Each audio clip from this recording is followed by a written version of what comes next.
A ver, pensemos en las reacciones químicas no como algo que simplemente sucede y ya. Imaginemos que son como un equilibrista en la cuerda floja, siempre ajustándose para no caer.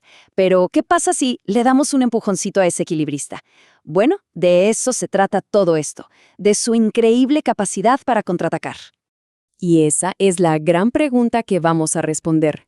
¿Puede una reacción de verdad defenderse o contraatacar si le cambiamos las condiciones?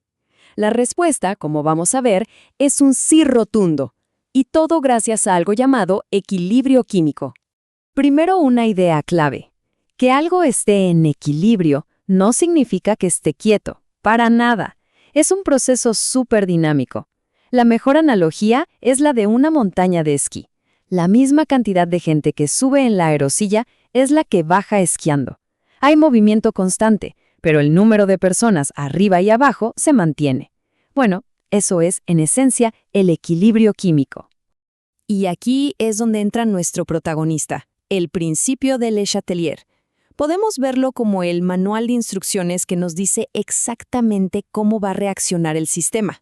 En palabras simples, dice que si molestamos a un sistema que estaba tranquilo en su equilibrio, este va a hacer todo lo posible para oponerse a esa molestia y encontrar una nueva paz. Muy bien, vamos a explorar la primera forma de molestar al sistema, cambiando la concentración. O sea, ¿qué pasa si agregamos más de un reactivo? O si, por el contrario, sacamos un poco del producto que se está formando. La regla aquí es bastante lógica. Si echamos más de algo, la reacción se va a apurar para gastar ese extra. Y si le quitamos algo, pues la reacción va a trabajar para volver a producirlo. Es un juego de balance constante. Aquí lo tenemos resumido. Si añadimos más reactivos, el sistema se mueve a la derecha para crear más productos. Si, al revés, añadimos productos, el sistema se devuelve hacia la izquierda para generar más reactivos. Y lo mismo pasa si quitamos algo. La reacción se mueve en la dirección necesaria para reponer lo que falta. Así de simple. Ojo con esto que es muy importante. Aunque las cantidades de cada sustancia cambien, la proporción matemática entre ellas, lo que conocemos como la constante de equilibrio o K, se mantiene exactamente igual. La receta del equilibrio no cambia, solo las cantidades de los ingredientes. Este punto es clave. Ahora pasemos al mundo de los gases. El siguiente factor es la presión. Y aquí la cosa se pone interesante porque todo se resume a una verdadera batalla por el espacio, y los protagonistas son los moles de gas. La lógica es bastante directa. Aumentar la presión es como apretar el sistema en una caja más pequeña. Para aliviar esa tensión, la reacción va a buscar la forma de ocupar menos volumen. ¿Y cómo lo hace? Pues favoreciendo al lado de la ecuación que tenga menos moléculas de gas. El ejemplo perfecto para esto es la síntesis del amoníaco, el famosísimo proceso Haber-Bosch. Es una de las reacciones industriales más cruciales del mundo y nos va a servir de maravilla para entender este punto. A ver, hagamos la cuenta. Es muy fácil. A la izquierda, del lado de los reactivos, tenemos un mol de nitrógeno y 3 de hidrógeno. Eso suma 4 moles de gas. Ahora, a la derecha, del lado de los productos, tenemos solo 2 moles de amoníaco. La diferencia es clarísima, 4 moles contra 2. Entonces, con eso en mente, si aumentamos la presión, ¿para dónde creen que se va a mover el equilibrio? Exacto, se va a ir hacia la derecha, hacia el lado con menos moles, para producir más amoníaco. Así tal cual, es como en la industria se optimiza este proceso para sacarle el máximo provecho. Bien, ahora llegamos al factor que de verdad cambia las reglas del juego, la temperatura. Su efecto en el equilibrio químico es único y, la verdad, muy poderoso. Para entender esto, lo más fácil es pensar en el calor como si fuera un ingrediente más de la reacción. Si la reacción es endotérmica, necesita calor para ocurrir, o sea, el calor es un reactivo. Si es exotérmica, libera calor, por lo que el calor es un producto.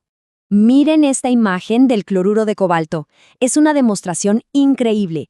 Cuando se calienta, se favorece la reacción que come calor, la endotérmica, y la solución se pone azul. Pero si la enfriamos, favorecemos la reacción que libera calor, la exotérmica, y ¡pum!, se pone rosa. Es un cambio en el equilibrio que podemos ver con nuestros propios ojos. La regla entonces es clarísima. Un aumento en la temperatura favorece una reacción endotérmica y una disminución de temperatura favorece una reacción exotérmica. Básicamente, el sistema siempre va a tratar de contrarrestar el cambio de temperatura que le estamos aplicando. Y aquí viene el giro inesperado, la gran revelación. A diferencia de la concentración o la presión, la temperatura es el único factor que de verdad cambia el valor numérico de la constante de equilibrio, de la K. No solo ajusta las cantidades, sino que, en esencia, reescribe las reglas del equilibrio. Y finalmente, hablemos de los catalizadores.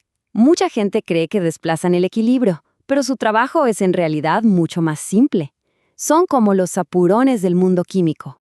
Lo que hace un catalizador es ofrecer un atajo, un camino con menos energía para que la reacción ocurra. Pero lo importante es que acelera tanto el viaje de ida como el de vuelta, y los acelera exactamente en la misma proporción. Entonces, para que quede súper claro, un catalizador no mueve el equilibrio a ningún lado, no cambia cuánto producto se va a obtener al final, no modifica para nada la constante K. Su única función es hacer que todo el proceso llegue a su punto de equilibrio mucho más rápido.